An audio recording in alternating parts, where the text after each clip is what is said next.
राजस्थान की तपती रेत, जहां हवाओं में लोक गीतों की मिठास और वीरों की गाथाएं गूंजती हैं, वहीं एक छोटा सा राज्य धोलगढ़ अपनी अद्वितीय सुंदरता और सांस्कृतिक धरोहर के लिए प्रसिद्ध था।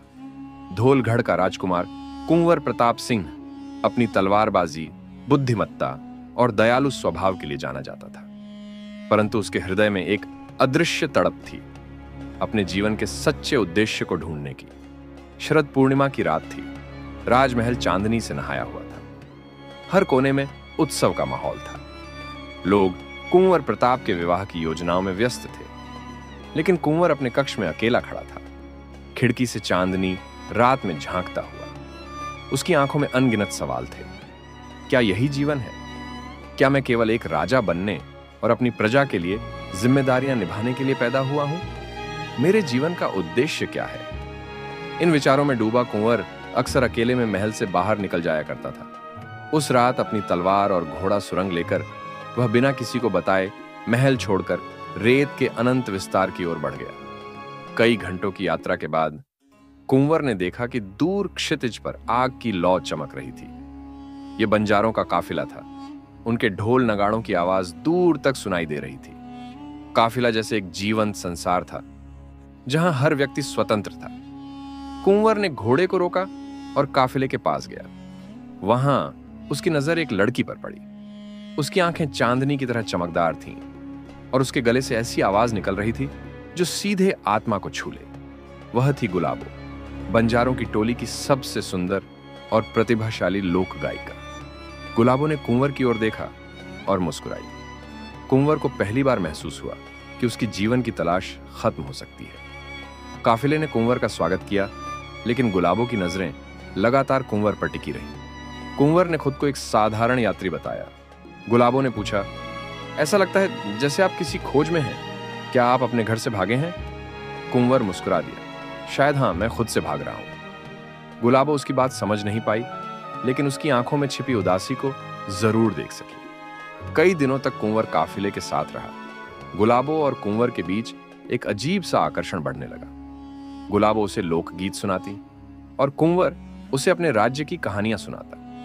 एक रात जब काफिला एक रेगिस्तानी झील के किनारे रुका था, गुलाबो ने कुंवर से पूछा, तुम्हारी आंखों में एक अजीब सी उदासी है। क्या तुम्हें कुछ खोने का डर है? कुंवर ने कहा, डर मुझे नहीं है, पर शायद मैं खुद से लड़ रहा हूं। गुलाबो ने उसकी ओर देखा और कहा, शायद तुम्हें किसी से नहीं, बल्कि अपने दिल से बातें करनी चाहिए। काफिले में हर किसी ने महसूस किया कि कुंवर और गुलाबो के बीच कुछ खास है, लेकिन काफिले के मुखिया बाबा हरिया ने कुंवर की पहचान का अंदाजा लगा लिया। उसने गुलाबो को चेतावनी दी, यह व्यक्ति साधारण नहीं है, यह राजाओं की दुनिया से है और राजाओं का प्रेम कभी पूरा नहीं होता। गुलाबो ने इसे मजाक समझा, लेकिन कुंवर के मन में डर बैठने लगा। इस बीच महल में कुंवर के गायब होने की खबर फैल गई। रानी और मंत्री ने सैनिकों को उसे ढूंढने भेजा। एक दिन जब कुंवर और गुलाबो रेत के टीलों के बीच अकेले थे, गुलाबो ने उससे पूछा, क्या तुम सच में वह हो जो होने का दिखावा कर रहे हो?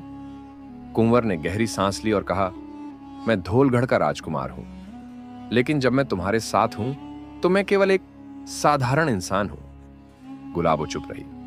वह उसे छोड़ना नहीं चाहती थी, लेकिन उसे एहसास हुआ कि उनका प्रेम कठिनाइयों से भरा होगा। जब सैनिकों ने काफिले को घेर लिया तो कुंवर ने गुलाबो से कहा, आओ हम यहां से भाग चलते हैं। दोनों रेगिस्तान के अंधकार में भाग निकले। कई दिनों तक दोनों छिपते छिपाते चलते रहे। इस दौरान उनका प्रेम और गहरा हो गया, लेकिन गुलाबो ने महसूस किया कि कुंवर के बिना उसका राज्य अधूरा है। उसने कहा, कुंवर, तुम्हें वापस जाना होगा। तुम्हारा राज्य तुम्हारी प्रतीक्षा कर रहा है। कुंवर ने कहा, लेकिन तुम मेरे बिना कैसे रहोगी? गुलाबो ने मुस्कुराते हुए कहा, मेरा प्रेम इतना गहरा है कि मैं तुम्हें हमेशा अपने दिल में महसूस करूंगी। आखिरकार कुंवर ने महल लौटने का निर्णय लिया। विदाई के समय उसने गुलाबो से कहा, मैं हर शरद पूर्णिमा की रात तुम्हें चांदनी में देखूंगा। हमारा प्रेम अमर रहेगा। गुलाबो ने कहा, हम भले ही अलग हों, लेकिन हमारी आत्माएं हमेशा एक रहेंगी। कुंवर महल लौट आया और गुलाबो अपने काफिले के साथ आगे बढ़ गई। धोलगढ़ में कुंवर और गुलाबो की प्रेम कहानी आज भी गाई जाती है।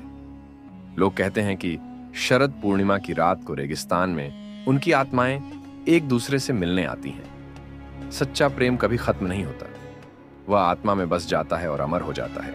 दोस्तों, हमारे चैनल पर ऐतिहासिक और डरावनी कहानियां अपलोड की जाती हैं। हमारे इस चैनल को सपोर्ट करो, लाइक, शेयर और सब्सक्राइब करो।